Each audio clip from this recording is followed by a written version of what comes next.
Students, आज हम यहाँ पे केमिकल रिएक्शन और इक्वेशन में देखेंगे कि हम इक्वेशन को कैसे करते हैं।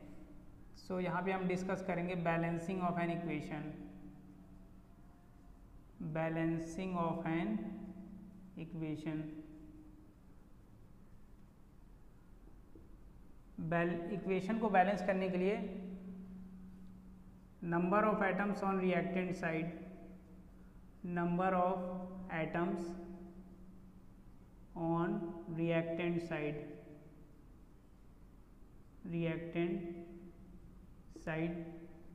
इसको बराबर कर देंगे number of atoms on product side. Number of atoms on product side.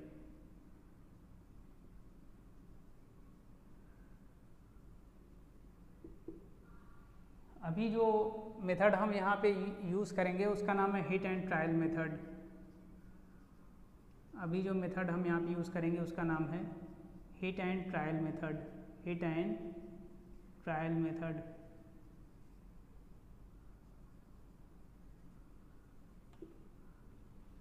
इस मेथड को हमें यूज़ करके बैलेंस करना है।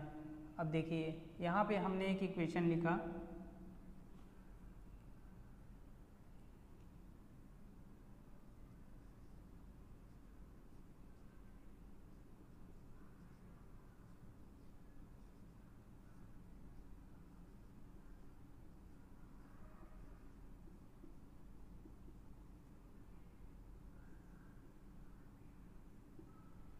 ये है।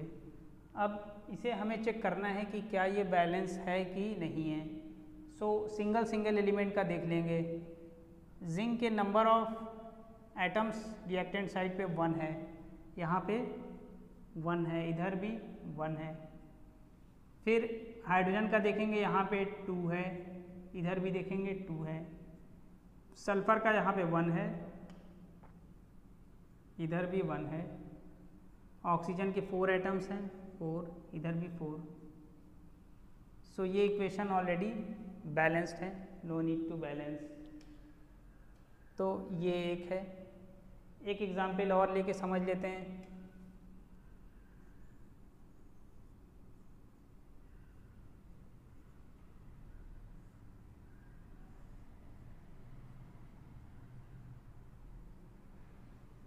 अब इसको बैलेंस करने की कोशिश करते हैं। यहाँ पे देखिए नाइट्रोजन के 2 एटम्स हैं, इधर 1 एटम्स है, बैलेंस नहीं है। हाइड्रोजन के 2 एटम्स हैं, यहाँ पे 3 एटम्स है, बैलेंस अभी नहीं है। अभी ये हमें बैलेंस नहीं दिखाई दे रहा है। अब हम इसे बैलेंस करने की कोशिश करते हैं। जैसा कि हमने बताया कि ये हिट एंड ट्रायल मेथड है। हिट एंड ट्रायल मेथड है, तो हम यहाँ पे कोशिश करते हैं, यहाँ पे 2 कर देते हैं।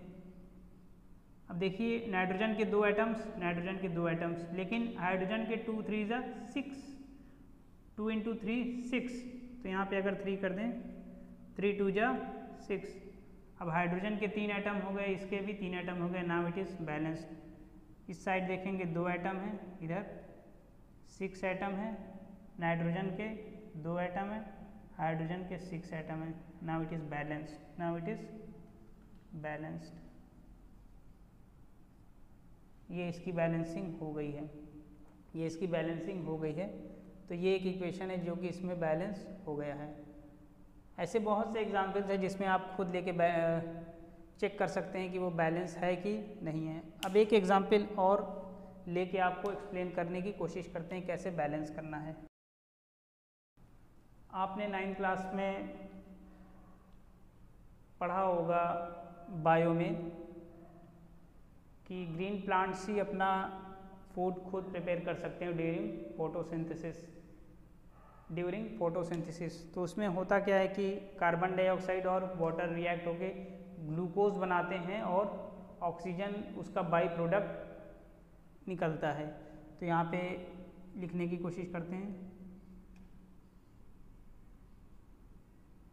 कार्बन डाइऑक्साइड और वाटर ये रिएक्ट होते हैं और बनता है ग्लूकोज C6H12O6 प्लस ऑक्सीजन।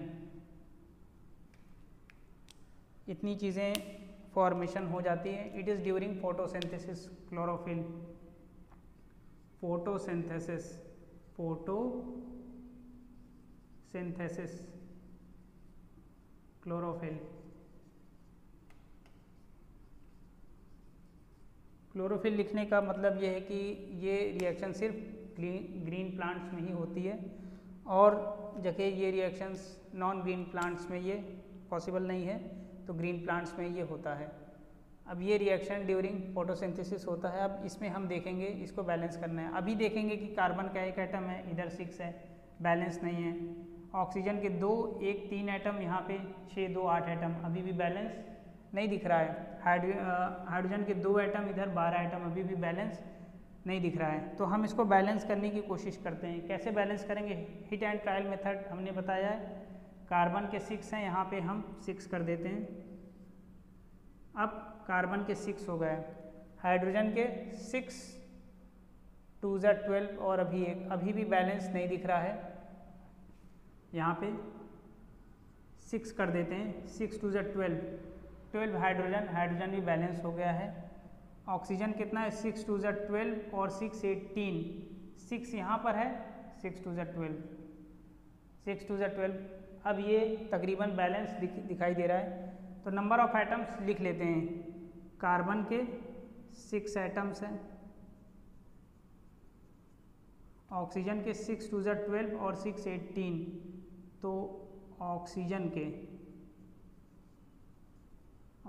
के 6, 2 ज़ा 12 और 6, 18 एटम्स।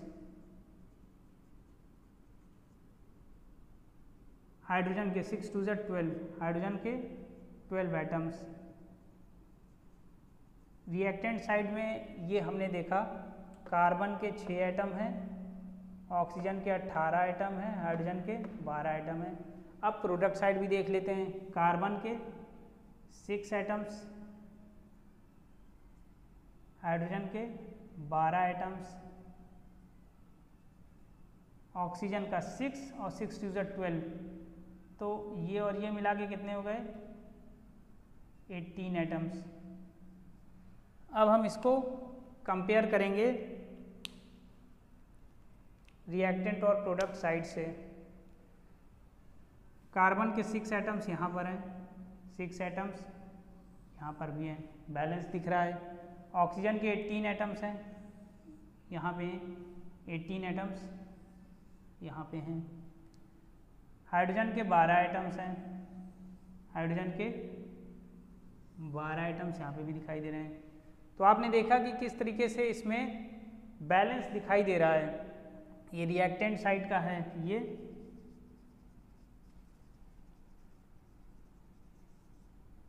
रिएक्टेंट साइड का है, ये प्रोडक्ट साइड का है, प्रोडक्ट साइड का है। दोनों side number of atoms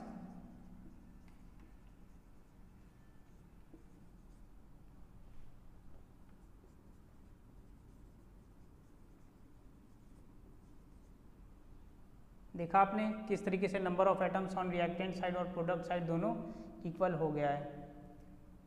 so उम्मीद करते हैं कि आपको ये समझ में आया होगा अच्छे से।